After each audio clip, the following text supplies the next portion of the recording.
Prossimo ospite Raffaele Padrone, vice segretario nazionale di FSP Polizia di Stato. Dottore, ben ritrovato. Grazie per essere in nostra compagnia. Chi ci segue.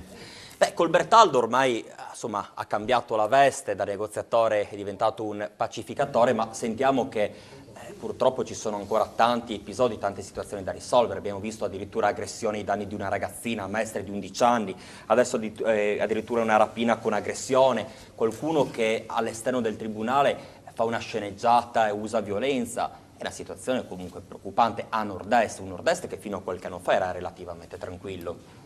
Ma sono cambiati i tempi, non come dice Colbertaldo solo perché sono passati gli anni, ma è passata una situazione ormai anche nel nord-est, anche se le diminuzioni degli ospiti nella nostra provincia ci sono state in questi ultimi anni, grazie a una buona politica sicuramente del sindaco e dell'amministrazione comunale nuova. Però l'etnia, ormai c'è un fiorire di molte etnie nella nostra regione, non solo nella nostra provincia, e con culture diverse, con tipologie di violenze diverse, insomma. Quindi l'abbiamo un po' accennato tanto tempo fa questo argomento, cambiano le società. Questa è la vera situazione, e quindi ognuno si porta dietro la cultura e i modi di far violenza. Quando mai avevamo sentito parlare di stupri in centro città, in qualsiasi ora della giornata? Quando mai c'era stato questo picco della droga nella nostra città, che ormai era un male debellato, e invece ritornano in auge. In maniera piuttosto prepotente. Esatto, però abbiamo visto i fermi, dagli arresti fatti sul territorio, chi sono gli individui che spacciano e vendono la droga.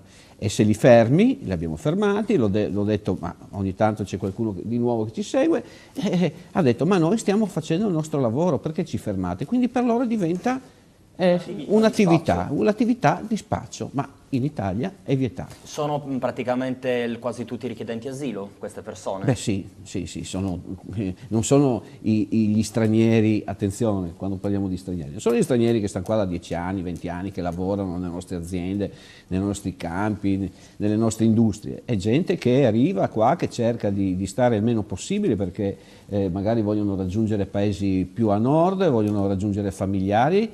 E quindi sono tutte persone che arrivano in città, in provincia, in regione, in Italia. È una situazione un po' preoccupante. Come vede questo 2019? Cambierà qualcosa rispetto al passato? Anno nuovo si dice vita nuova, ma, sì, ma da come è iniziato non mi pare che sia una vita nuova. Guarda, dobbiamo cominciare, ma non noi operatori, quelli che sono sulla strada, non noi cittadini. Effettivamente la politica sta prendendo una direzione diversa, questo me lo auguro, ed auspico che siano mantenute quelle promesse, certo, che sono state fatte. Vediamo effettivamente che il Ministro sta dando una mano sicuramente alle forze dell'ordine. Il Ministro Salvini. Il Ministro dell'Interno, è chiaro, il mio primo superiore è il Ministro Salvini, il Ministro dell'Interno. Quindi ha dato degli spunti, sta mettendo in campo nuove assunzioni. A proposito, oggi abbiamo avuto una ulteriore conferma di nuove assunzioni anche di personale che era già in graduatoria, che grazie anche, lo dico senz'altro, all'FSP, che ha scritto più volte. E sicuramente urlare serve anche da Telepordenone, non è, guardate che la TV, l'etere ormai sono canali impossibili di divulgazione importantissima, e quindi ascoltare le nostre voci. Il Ministro ha promesso nei primi mesi dell'anno, quindi addirittura si parla entro aprile di un'assunzione di circa 3.000, da 3.000 a 5.000 uomini, che dovrebbero essere ripescati da graduatorie di persone che aveva già superato visite mediche, quindi concorsi fermi, anche perché sappiamo benissimo, l'ho detto, da qua a 9 anni c'è un default incredibile, oltre 40.000 poliziotti in meno solo nella Polizia di Stato. e nel 2023 ci sarà un default di oltre 6.500 persone in meno che andranno via solo in quell'anno, perché sapete... Numeri allarmanti. È allarmante, perché se pensiamo che ogni mese vanno via 2.000 persone, i calcoli poi, Certo. no, per gli amanti della matematica. Ecco, una domanda, no? Deve essere però sintetico. Parlava giustamente di Salvini. Visto con gli occhi di un operatore ovviamente tutore delle forze dell'ordine, il decreto Salvini cosa creerà? Che ripercussioni creerà per il nostro territorio? Abbiamo visto insomma la chiusura degli SPRAR, si ipotizza insomma migliaia di persone che non hanno i requisiti, vagabondare per le nostre strade. Ecco, guardi, per l'operatore, in assenza di accordi bilaterali con i paesi di... Innanzitutto è un mio modo di pensare e di vedere che da solo in quel sistema difficilmente riuscirà ad applicare, vediamo che stanno litigando per qualsiasi cosa, purché passi questo io ti faccio passare quest'altro, ma quello che c'entra per l'operatore sono le leggi speciali, ovvero bisogna mettere mano ancora una volta alle leggi in Italia, leggi che vengono date, che devono essere date agli operatori che stanno sulla strada, perché se no è inutile, per dire, avere più poliziotti se i poliziotti poi hanno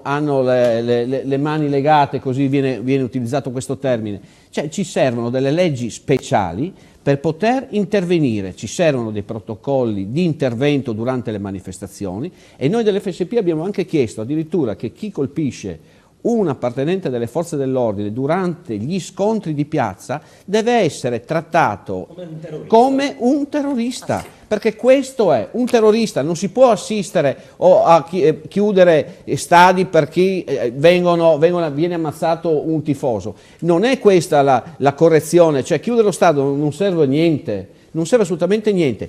Serve che quando prendi, individui il soggetto, questo stia in galera, e mi auguro a questo proposito e auspico per il collega che tantissimi anni fa ci ha rimesso la vita con il nuovo arresto, il nostro signorino Battisti che rimanga a marcire nelle nostre galere. Questo deve succedere, perché c'è chi ha perso la vita. È ucciso infatti il comandante delle guardie carcerarie di Udine, esatto. il maresciallo Antonio Santoro. Parleremo anche di quello. È un poliziotto lo stesso. Certo. Ci vediamo la settimana prossima. Grazie al dottor Raffaele Padrone, vice segretario nazionale di FSP Polizia di Stato. La tisana maltratta la moglie e il tribunale lo allontana da casa. Il servizio